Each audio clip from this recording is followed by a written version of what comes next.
ભાઈ. મારું ગામનું નામ છે કોયડા અને ગામનો સરપંચ છું. બેન, સમાજે બંધારણ ઘડ્યું છે, તમારા અત્યારે લગ્ન હતા, તમે સમાજના બંધારણ પ્રમાણે જ લગ્ન કર્યા છે, કયા કયા રિવાજો કર્યા હતા? અમે કોઈ પણ બંધારણ તોડ્યું નથી. સુરતમાં શું આપ્યું હતું? લગ્ન મૂકવા ગયા હતા સુરતમાં એક જ પિત્તરનું બેડું મેલ્યું છે એમ, અને જાહેરમાં કાંઈ પણ બીજું નહીં. અને દાંડિયા રાસનો જે વિડીયો વાયરલ થયો છે તે શું હકીકત છે? એ અમારે કુળદેવીનો જન્મદિવસ પણ હતો અને લગ્ન પણ એક ભેગું હતું એક તારીખ. એ ટાઈમે જ મુહૂર્ત આવ્યા હતા એમ લગ્નના, એટલે બે સંગાત હતું એટલે એ રાખ્યું. અત્યારે વાત એવી વાલતી છે ગામના સરપંચે ક્યાંક સમાજનું બંધારણ તોડ્યું છે, તો તમે શું મેસેજ આપવા માંગશો? અમે કાંઈક એવું કાંઈક તોડ્યું જ નથી એમ. જે વિડીયો વાયરલ થયો તે ધાર્મિક કાર્યક્રમનો વાયરલ થયો? બે એમ એક જ હતું ને તારીખ એટલે, અને અમે એવું કાંઈ એન્ટ્રી બેન્ટ્રી કાંઈ પાડી નથી કાંઈ એવું કાંઈ બહુ કાંઈ કર્યું. જે કાર્યક્રમ કરાય તમે સમાજના આગેવાન પૂછીને કર્યા? બીજું અને બંધારણ આજુબાજુના બે વડીલોને બધાને પૂછીને જ કર્યું સમાજના બંધારણ પ્રમાણે? પ્રમાણે જ. ઓકે. હેલો. જે રીતે આ વિડીયો વાયરલ મગનજીના ઘરે, એમાં સ્પષ્ટ મગનજી એવું કીધું છે કે જે મારે જે બ્રહ્મણી માતાજીનો ધાર્મિક પ્રસંગ હતો એ બાબતમાં મારી દીકરીના લગ્ન હતા, એમાં એક દીકરીના ખુશી માટે અને માતાજીનો જે પ્રસંગ છે દર વખતે છેલ્લા 15 વર્ષથી છે, એના ઉત્સવમાં જે એમણે લાઈવ પ્રોગ્રામ કર્યો હતો. સમાજનું કોઈ પણ બંધારણને ઉલ્લંઘન થયું કોઈ કામ કર્યું નથી. સમાજના દરેક 16 મુદ્દાના હિત મારીને બધું એમને લગ્ન પ્રસંગ પૂરો કર્યો છે. એટલે બંધારણનો કોઈ તૂટે એવો કોઈ સંકોચ નથી. એટલે આ બધી લાઈવ પ્રોગ્રામની જે વિડીયો વાયરલ કરી ખોટી મગનજીને ખોટી બદનામ કરવાની વાત થઈ રહી છે. ઓકે. બામરોલી ગામના સરપંચ તરીકેની ફરજ બજાવું છું અને અમે સમાજનું બંધારણ કર્યું 23 તારીખે બામરોલી મિટિંગ આયોજી. એમાં અમે પત્રિકા પણ રજૂ કરી દીધી. ત્યારબાદ અમાને કે મગનલાલને ત્યાં કંકુતરા છપાઈ ગયા છે આવા મેસેજ આપતા આગેવાનો ભેગા થયા અને મગનલાલે પણ અમને આમંત્રણ બોલાવી. વાયણોશ્રી સરપંચ, જામવાડા સરપંચ, ડાભી સરપંચ, બામરોલી સરપંચ, અમારા ચાંચણસર સરપંચ, પછી જે આખા વિસ્તારની અંદર અમારા સમાજના આગેવાન, પ્રમુખ, ઉપપ્રમુખો આ બધા હાજર હતા. અને મગનલાલને અમે એવું કહેવામાં આવ્યું કે ભાઈ કે અમારે બંધારણ કોઈનું આપણે તોડવાનું નથી, જે આગેવાન કરે એ અમારે મંજૂર છે. તો એમને અમે અમારે જે સમાજના નિયમ પ્રમાણે સાદા બંધારણની અંદર અમે સાદા ભોજનનું આવેદન આપ્યું, એટલે સાદું અને આપ્યું. અને જે પણ માતાજીનો એમને ઉત્સવનું કીધું તો કે ભેગી તારીખ નક્કી કરો તો એક બધું મનોરંજન સારી રીતે થાય. એ બધી અમે તાલુકાવાઈ આગેવાનો બધા ગામડાના સાંતલપુર તાલુકાના આખા આગેવાનો મળીને એમને છૂટ આપેલી અને એ પ્રમાણે સાદી રીતે અમે બધું જ્યાં સુધી એમના ઘરે જાન આવી અમે લગ્ન નથી મૂકવા દીધું, અમે લગ્ન બોલાયું નથી, સાદો ભોજન બધી અમે ઠેક હાથ સુધી આખા આગેવાનો ભેગા રહી અને સમાપ્ત કરેલો કાર્યક્રમ છે. આ ખોટી અફવાઓ ફેલાવી અને ખોટા બદનામ કરી રહ્યા છે બધા. સમાજના ઠાકોર સમાજના આગેવાનોના જે મીટિંગ મળી એની અંદર જે સમાજે કીધું એ પ્રમાણે જ મગનજીએ કર્યું? એ જ પ્રમાણે, એમાં કાંઈ પણ નથી. સમાજનું કોઈ બંધારણ તોડ્યું? કોઈ બંધારણનો કોઈ નિયમનો ઉલ્લેખન કર્યો જ નથી.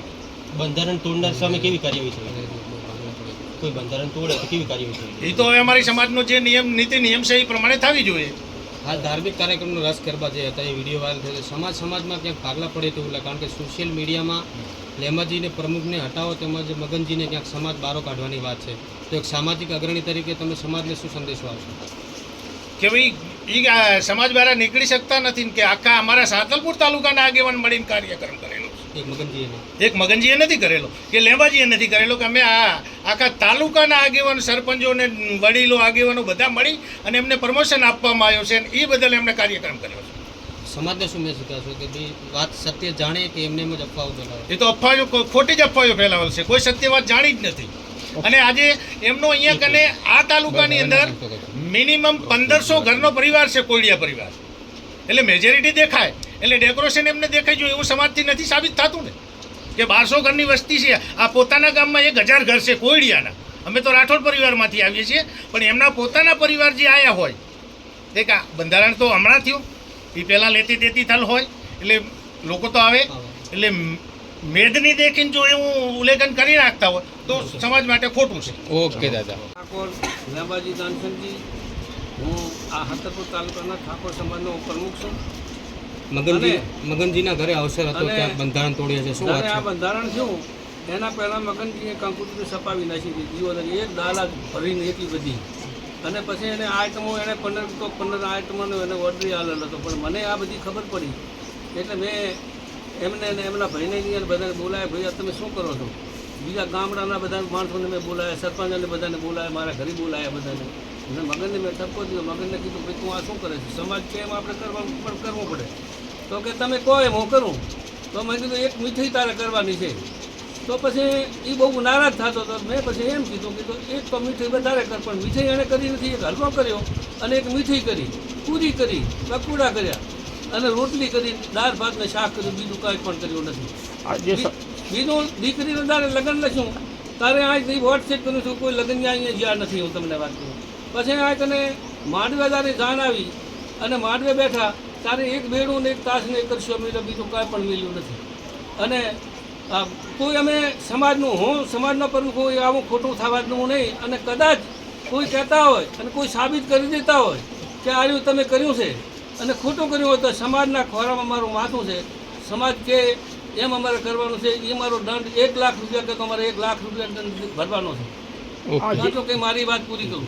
હવે જે આ બંધારણ તોડવામાં આવ્યું છે એવી ચર્ચાઓ છે, આમની સામે કોઈ કાર્યવાહી કરવામાં આવશે કે શું સમાજ દ્વારા? સમાજને કરવી હોય તો કરીએ કે સમાજને તમે ના પાતી કે ને. એટલે બંધારણ તોડ્યું છે ખરી કે લગ્ન પ્રસંગ હતા, ધાર્મિક કાર્યક્રમ હતો તેથી માતાજીનું માતાજીનો પ્રસંગ તો હતો ને, તો એને આ કર્યું ને. આગેવાનોની સંમતિથી જ કર્યો હતો ને? આગેવાની સમિતિ આ બધા સરપંચો છે, બધાને તમારા આવેદનલીમાં તો ને બધા 10 સરપંચો આ બેઠા છે. સમાજમાં આર્થિક રીતે સદ્ધર લોકો આ જ રીતે નિયમ તોડીને જો લાખ રૂપિયા દંડ ભરે તો બીજા મધ્યમ વર્ગના પરિવારનો શું? તમે દંડ તોડીને પૈસા ભરી દો. વાત હાજી, પણ અમે ગુનામાં હોય તો અમારો દંડ લે ને. આ તો હું મારા તો સમાજને કહેવું પડે ને. મૂળ સમાજ જે નિર્ણય કહી તમને શિરોમાન્ય. હા, શિરોમાન્ય સમાજ જે કહે મારે કરવાનું. સમાજ છે, મા બાપ છે, સમાજના ખોરામાં અમારું માથું છે. હું ઠાકોર સમાજનો પ્રમુખ છું, પણ અમારે એવું હું ખોટું કાંઈ થવા ના દઉં. હું તમને વાત કરું. આગામી સમાજમાં કોઈ મિટિંગ ઠાકોર સમાજની યોજાશે કે કેમ? આ બંધારણ બાબતે ચર્ચા વિચારણા કરવી હોય તો કરીએ કે કોઈ કરવું ના પડે કાંઈ. એ કરશે તો અમે ભેગા થવાના. ઠાકોર સમાજનો જે બંધારણ ઘણામાં સાતરપુર તાલુકાના કોઈ ઠાકોર સમાજનો હોદ્દો અમને કોઈને, હું તમને વાત કરું, કોઈને વાત જ નથી કરી. અમારા ઠાકોર સાતરપુર તાલુકામાં આ લોકોએ આ 3 જિલ્લાના માણસો ભેગા થયા. એમાં અમને 5 જણ માણસોને બોલાવવા તો પડે ને, પહેલાં બોલાવવા પડે. હવે અહીંયા કને 2 લાખ માણસ થયા, એમાં હીરે બોલતા હોય એમાં અમારે વચમાં કઈ ના બોલાય ને. અમે કાંઈ બોલ્યા નથી. અમરનાથમાં આપના ગામમાંથી કે કોઈ આગેવાનો ગયા હતા ખરી? હા, અમે બધા ગયા હતા. અમે બધા જ્યાં શોખીન ખાધા. અમે તો સમાજના બંધારણ તમને માન્ય તો ખરી જ ને? માન્ય તો ખરું ને. આ વિસ્તારનો હોદ્દો માન ના તો આપ્યો. રાખવું પડે. સમાજ છે આ તો 3 જિલ્લાનું છે મારા ઠાકોર સમાજનું. અને કાઠિયાવાડ અને કચ્છના બધા ઠાકોર સમાજના બધા માણસો આવ્યા હતા. તમને વાત કરું. ઓકે દાદા. સમાજનું બંધારણ કોઈ તોડ્યું નથી અને તોડવાનું નથી. મારે સમાજના બંધારણ પહેલાં છોકરાના લગ્નને નક્કી થઈ ગયા હતા. પણ એ સમાજનું બંધારણ આવ્યું એટલે મેં મારે પત્રિકા સફળ હતી તો મેં આપી નથી, સમાજમાં કાર્ડ આપ્યા. અને કોઈ સમાજને નુકસાન થયું મેં મારા છોકરાના લગ્ન આપાઈ દીધું નથી, છોડીનું લગ્ન લખ્યું નથી. પછી છોડીને કોઈ પુરતમાં એક જ આલી છે. દર દાગીના સમાજના નીતિ નિયમ પ્રમાણે હેડ્યા છીએ. 16 મુદ્દા પ્રમાણે જ અમે બધું કર્યું છે.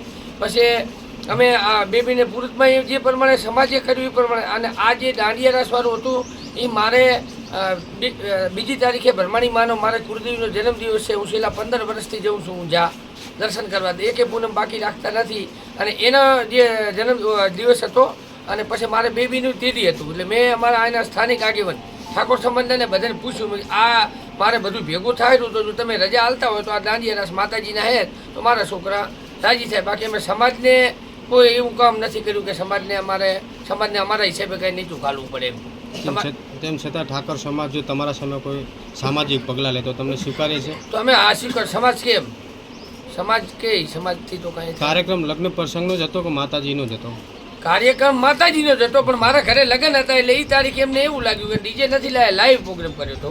કલાકારે અમારા ઠાકોર સમાજની છોડી લાયા હતા. અને હું અને મારા ઘરે લગ્નમાં તો મેં શરણાઈ અને પીપુડી જ રાખી. લવંગજી સાહેબની આયા મેં ક્યાંય કોઈ જગ્યાએ ડીજેનો કશાનો ઉપયોગ કર્યો નથી. શરણાઈને ઢોલને એના માથે જ અમે લગ્ન કર્યા. અત્યારે હાલે અમારા ઘરે જ છીએ. જ્યાં લગ્ન યોજાયા તેમાં તમે કયા બંધારણનું પાલન કર્યું છે? એમાં બધા જ બંધારણનું પાલન કર્યું છે સાહેબ. જો છોડીને અમે લગ્ન નથી મૂક્યું. આજે અમારે મેન લગ્નનો પ્રસંગ કહેવાય, લગ્ન મૂક્યું નથી. પછી કંકોત્રી લખીને વોટ્સઅપ કરી દીધું. ઘરે બેઠા અમે ગણેશ લઈ લીધા. પછી મારા છોકરાનું લગ્ન નથી આવ્યું, એમનું ઘરે બેઠા અમે ગણેશ લઈ લીધા. પછી ઓઢામણા કોઈ ખોટા કુરિવાજો કાંઈ સમાજમાં કાંઈ કર્યા નથી. પછી અમારે છોડીને માંડવે બે હતા પુરુષ મેલે એમાં એક જ બેડું ખાલી મૂક્યું હોય. કોઈ છોડીને કાંઈ દર દાગીનો કે એવું કોઈ જાહેરમાં અમે આલ્યું નથી. એ સમાજના 16 મુદ્દાનું કોઈ અમે ઉલ્લેખન કર્યું નથી. હાલ સમાજમાં મેસેજ ફરી રહ્યા છે કે આપણે ઉલ્લંઘન કર્યું છે એ સમાજમાં. સાહેબ અહીં જોવા આવ્યા વગરના માણસો હાજર હતા. મારે અહીં કરે 5000 ઠાકોરો આવેલા હતા. એ બધા જોઈ લે. અહીંના સ્થાનિક માણસો તમે પૂછી લો. અહીંથી તમે 200-500 કિલોમીટર જઈને મોબાઈલમાં મેસેજ કરી દે વગર જોઈએ. એટલે આ બધી એવી અપાયું હોય. અમે સમાજનું કોઈ ઉલ્લેખન કર્યું નથી. સમાજને મિલી જાય અમારે જવાનું નથી. સમાજ છે અમારે મા બાપ છે. સમાજ વગર અમારે કાંઈ છે નહીં. દાંડિયા રસ હતા ત્યારે કઈ તારીખ હતી, કઈ રાત્રિનો 2 તારીખ હતી. 2/2 ના. ઓકે.